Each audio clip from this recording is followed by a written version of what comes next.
Assalamualaikum warahmatullahi wabarakatuh.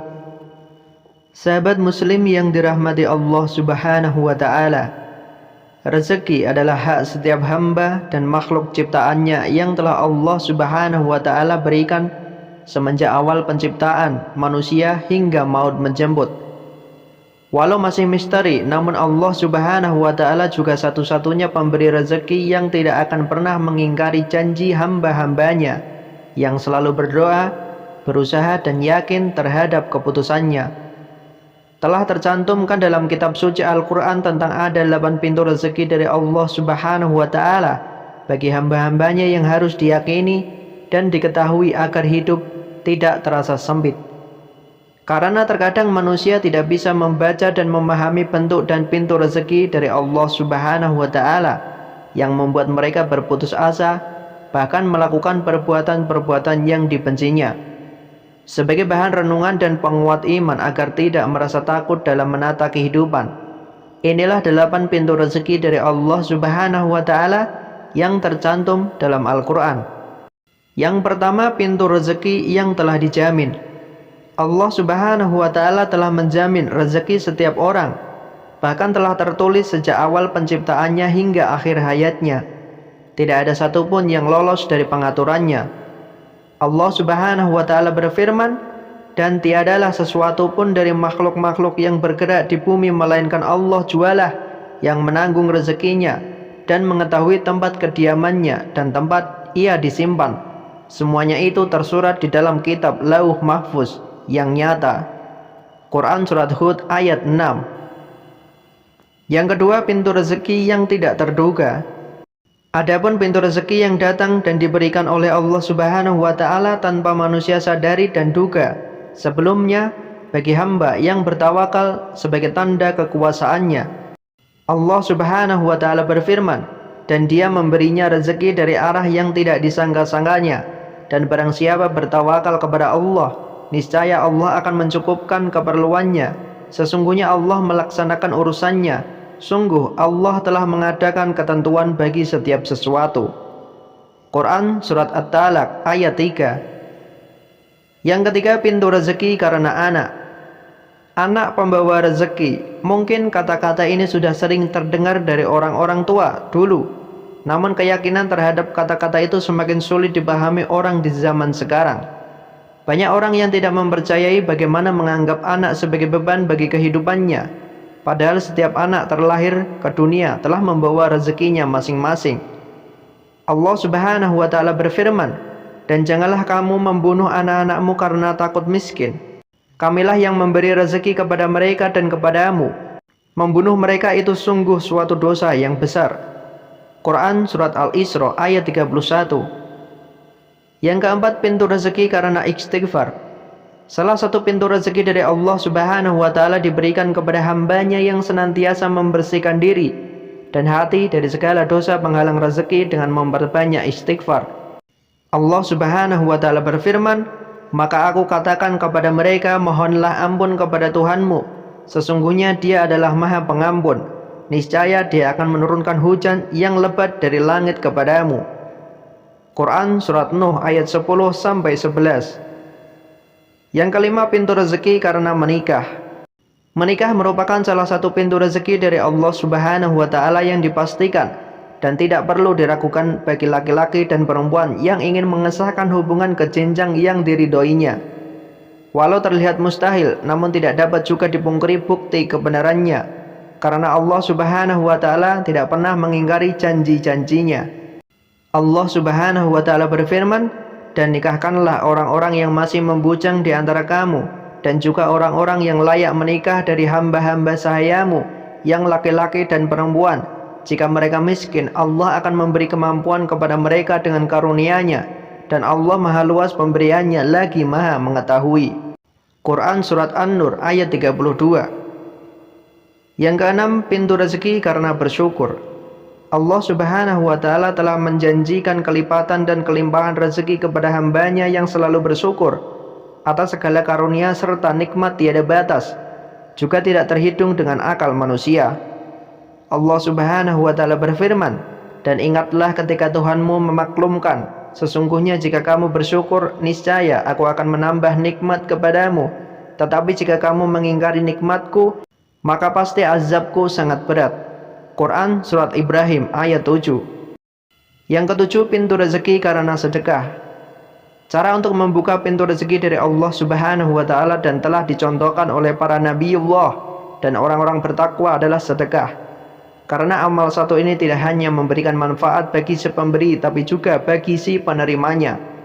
Sedekah juga mencegah musibah karena mendatangkan cinta Allah Subhanahu wa Ta'ala. Juga para penduduk langit ikut mendoakan bagi orang yang mau meringankan beban saudaranya dan penduduk dunia pada umumnya. Allah Subhanahu wa Ta'ala berfirman, barang siapa meminjami Allah dengan pinjaman yang baik, maka Allah melipat gandakan ganti kepadanya dengan banyak. Allah menahan dan melapangkan rezeki, dan kepadanya lah kamu dikembalikan. Quran Surat Al-Baqarah ayat 245. Yang kedelapan, pintu rezeki karena usaha. Bekerja dan usaha adalah salah satu cara yang dilakukan seseorang hamba untuk mengetuk pintu rezeki dari Allah Subhanahu wa Ta'ala demi kelanjutan hidup dan masa depan, juga impian-impian. Manusia dianjurkan untuk selalu berusaha dengan segala kemampuan yang ia miliki, hingga memberikan kebaikan dan manfaat bagi dirinya dan orang sekitarnya. Allah Subhanahu wa Ta'ala berfirman, dan bahwa manusia hanya memperoleh apa yang telah diusahakannya, dan sesungguhnya usahanya itu kelak akan diperlihatkan kepadanya, kemudian akan diberi balasan kepadanya dengan balasan yang paling sempurna.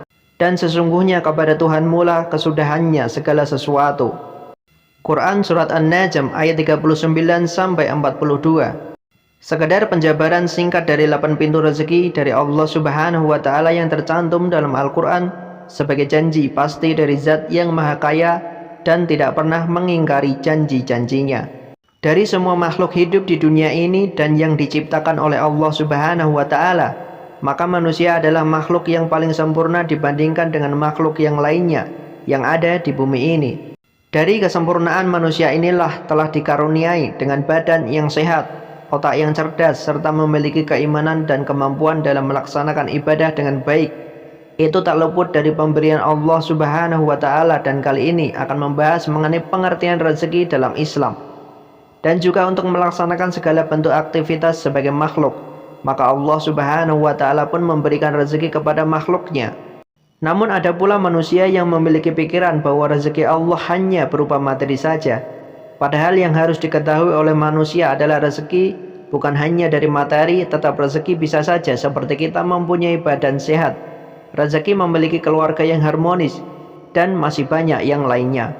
Kemudian rezeki berarti segala sesuatu yang bermanfaat, berdaya guna bagi setiap makhluk, serta dapat dimanfaatkan oleh manusia sebagai sumber kehidupan. Rezeki juga berarti anugerah, karunia atau pemberian dari Allah Subhanahu wa Ta'ala untuk makhluknya. Dengan ungkapan lain adalah rezeki merupakan segala sesuatu yang dapat menunjang kelangsungan hidup manusia dan mengantarkannya kepada kehidupan yang lebih baik lagi. Allah Subhanahu wa Ta'ala berfirman, Allah lah yang menciptakan kamu, kemudian memberimu rezeki, lalu mematikanmu, kemudian menghidupkanmu kembali. Adakah di antara yang kamu sekutukan dengan Allah itu dapat berbuat demikian? Maha suci Dia dan maha tinggi dari apa yang mereka persekutukan. Quran Surat Ar-Rum ayat 40. Banyak orang beranggapan bahwa rezeki semata-mata hanya berupa harta dan benda. Hal tersebutlah tentunya berbeda dengan sudut pandang menurut Islam. Rezeki menurut Islam bukan hanya berupa harta dan benda, apalagi yang semata-mata karena hasil kerja manusia. Rezeki dalam Islam melingkupi semua apa yang ada di dalam kehidupan manusia, berupa waktu, kesehatan, kesempitan, kecerdasan, dan tetangga, serta masih banyak lainnya. Itulah mengapa Allah Subhanahu wa Ta'ala mengingatkan kepada manusia untuk mengetahui bahwa rezeki yang Allah Subhanahu wa Ta'ala berikan sungguh tidak bisa terhitung. Sebab Allah Subhanahu wa Ta'ala telah menyediakan untuk umat manusia apa saja yang dibutuhkan umat manusia dari segala situasi dan kondisi. Allah Subhanahu wa Ta'ala berfirman, dan Dia telah memberikan kepadamu keperluan dan segala apa yang kamu mohonkan kepadanya. Dan jika kamu menghitung nikmat Allah, tidaklah dapat kamu menghinggakannya. Sesungguhnya manusia itu sangat zalim dan sangat mengingkarinya nikmat Allah. Quran Surat Ibrahim ayat 34. Allah Subhanahu wa ta'ala memang memberikan rezeki kepada semua makhluknya, tetapi tidak semua akan mendapat rezeki yang mulia dari Allah Subhanahu wa ta'ala. Lantas siapa sajakah mereka itu? Allah Subhanahu wa ta'ala berfirman, maka orang-orang beriman dan beramal soleh bagi mereka ampunan dan rezeki yang mulia. Quran surat ke-22 ayat 50. Manusia yang hidup di dunia ini tentunya sudah dijamin oleh Allah Subhanahu wa ta'ala mengenai rezekinya. Tetapi bukan berarti manusia tanpa berbuat apa-apa, rezeki kemudian akan datang dengan sendirinya. Tetapi manusia tersebut harus menggunakan akal dan pikiran untuk menjemput rezeki itu sendiri, tentunya dengan memulai usaha atau bekerja. Di ajaran Islam itu sendiri tidak menganjurkan umatnya untuk memerankan dirinya sebagai penganggur, meski dengan alasan untuk memfokuskan dirinya dalam beribadah kepada Allah Subhanahu wa ta'ala, atau bahkan menggantungkan belas kasihan dari orang lain dengan cara meminta-minta. Jadi sudah dapat disimpulkan bahwa mencari rezeki adalah suatu keharusan. Allah Subhanahu wa ta'ala berfirman, apabila telah ditunaikan sholat, maka bertebaranlah kamu di muka bumi, dan carilah karunia Allah dan ingatlah Allah banyak-banyak supaya kamu beruntung. Quran surat Al-Jumu'ah ayat 10. Mengenai ayat ini dalam tafsiran Ar-Razi dinyatakan bahwa makna maka bertebaranlah kamu di muka bumi mengacu dua hal, yaitu pertama, perintah untuk menyelesaikan tugas-tugas hidup setelah selesai sholat Jumat, dan yang kedua, larangan untuk berdiam diri, istirahat, tidur di dalam masjid setelah selesai sholat Jumat. Dalam firman Allah Subhanahu wa ta'ala ini tentunya memberikan inspirasi bagi kita semua untuk selalu senantiasa produktif, energik, dan efisien dalam menggunakan waktu dan dilarang keras untuk bermalas-malasan. Allah Subhanahu wa ta'ala berfirman, dialah yang menjadikan bumi itu mudah bagi kamu, maka berjalanlah di segala penjurunya dan makanlah pembagian dari rezekinya. Quran surat Al-Mulk ayat 15. Tentang ayat ini Ibnu Katsir mengatakan, menyebarlah kemanapun kalian inginkan di penjuru-penjurunya, dan berkelilinglah di sudut-sudut, tepian dan wilayah-wilayahnya untuk menjalankan usaha dan perniagaan. Jadi salah satu pintu rezeki Allah Subhanahu wa ta'ala yang bisa dimasuki manusia adalah lewat bidang perdagangan. Kebiasaan mencari nafkah dengan berdagang ternyata sudah dilakukan oleh orang-orang suku Quraisy dari sejak zaman Rasulullah SAW yang sudah dijelaskan dalam pengertian rezeki dalam Islam. Perjalanan dagang mereka ke luar wilayah Mekah yaitu pada musim dingin. Mereka melakukan perjalanan ke Yaman untuk berbelanja parfum dan rempah-rempah. Selama musim panas mereka pergi ke Syam untuk berbelanja hasil pertanian. Itulah beberapa pintu-pintu rezeki dari Allah Subhanahu wa ta'ala yang tercantum dalam Al-Quran. Wallahu a'lam bishawab. Semoga bermanfaat. Wassalamualaikum warahmatullahi wabarakatuh.